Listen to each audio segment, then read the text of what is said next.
Welcome in, everyone. Happy to have you here as always. We have a very interesting subject to discuss today. And before we do that, what do I always need you guys to do? Please like the video, subscribe to the channel, comment with your thoughts below. It really helps grow the channel. You have no idea how important it is. It's crucial. I thank you all for coming in here, hanging out with us, talking about the news, talking about history, helping share the stories of American heroes. That's what we're here to do. And by you liking, commenting, and subscribing, you play a major role in doing that. What are we talking about today? We're going to talk about the aftermath of what is going on in Syria. So when I first spoke to you in a video previously talking about this, Assad's whereabouts were unknown at the time. There was speculation maybe he had gone down in a plane that had crashed. Nobody really knew. They thought maybe he was in the UAE, maybe he was in Iran. Turns out he is in Russia. Bashar al-Assad, the now deposed dictator of Syria, is in Russia, where he was granted political asylum by the Russian leader, Vladimir Putin. Of course, Syria has long been a Russian ally, even going back to the days of the Soviet Union, when Bashar al-Assad's dad, Hafez al-Assad, ran the country. Since then, we've seen a lot of things happen, quite frankly, that should be concerning to many people. We saw the United States carry out massive airstrikes against terrorist positions in East Syria. You have seen the United States essentially get on a war footing to fight any remaining extremist organizations. And at the same time you have that happening, there's a $10 million bounty on the head of Gilani, the head of HTS, who is now the new leader of Syria. He is attempting to essentially get the factions together, get everyone to agree, make everyone friends again, I guess. I don't really know. And he is going to rule, and his Islamic extremist is now going to be running an entire country in the Middle East. Isn't that incredible? And Joe Biden, the president of the United States, says that they will help, aid, rebuild, whatever it might be.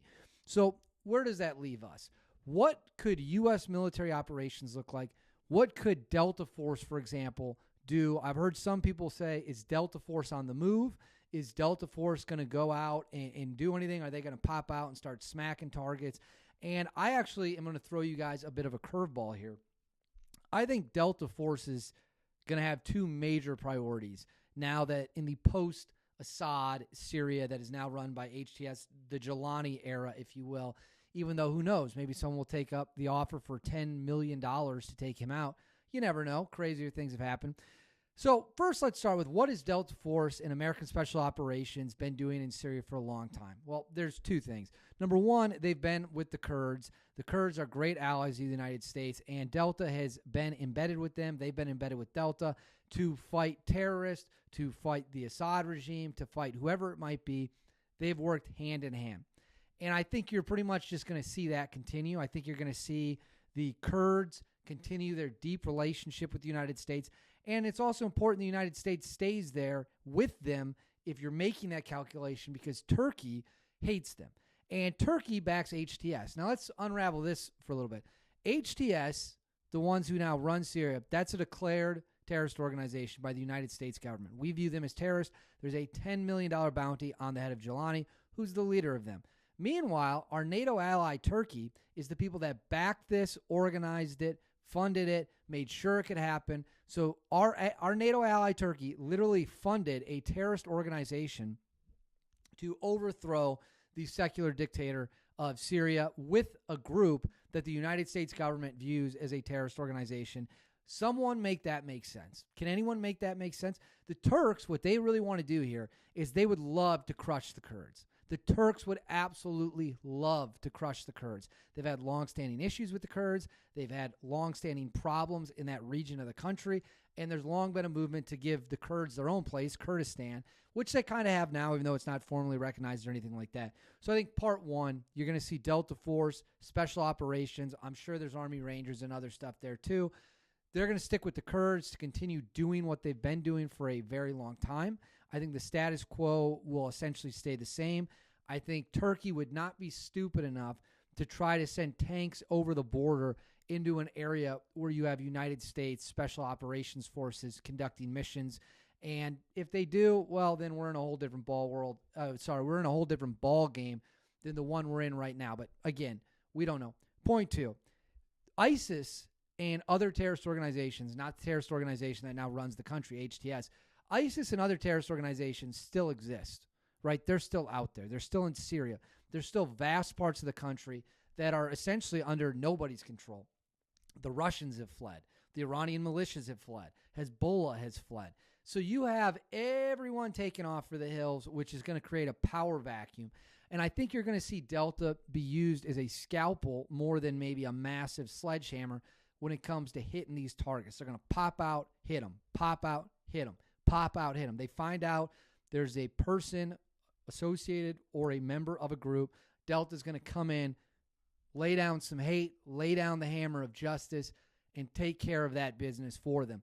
So I think you're going to have a two-prong approach. You're going to see him stay with the Kurds. Then you're going to see him conduct operations against ISIS, against, quite frankly, is anyone going to be shocked if we end up fighting HTS?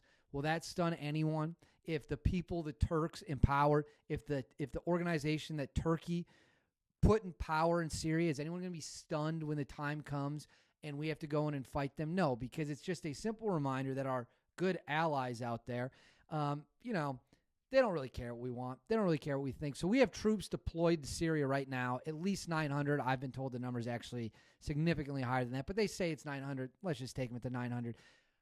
Turkey, our NATO allies, put them all at risk. They've put our allies, the Kurds, at risk, also that they could overthrow Assad, who, again, I've said this before, I'll say it again, Assad's not a good guy. He's not a good guy. You shouldn't be out there defending Assad.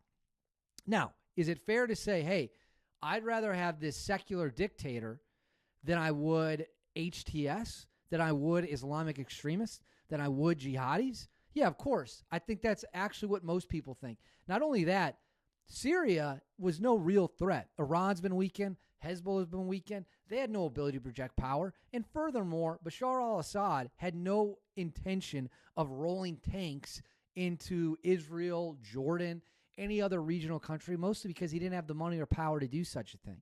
So, unfortunately, this situation has become incredibly unstabilized. It's absolutely out of control. There's no if, and, or but about it. This situation likely is going to get a lot worse before it gets better. I think the factions that won, you're now going to see a shitload of infighting. You're going to see a ton of problems. You're going to see a lot of violence, unfortunately. It's going to be a really bad situation.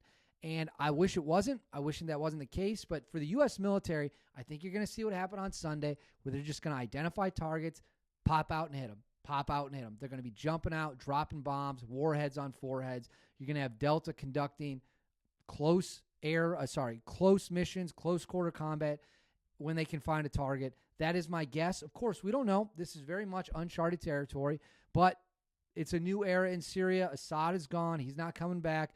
It is now HTS and Jelani running the show. And if you think that means the United States military is all of a sudden going to find itself in a peaceful era, you quite frankly got another thing coming. So anyways, if you made it this far in the video, it means you really liked what you saw. So please like and subscribe and comment in the video below how you think Delta Force and Army Special Operations and JSOC will be used in Syria now that Assad is gone and someone else is running. I'll see you all next time.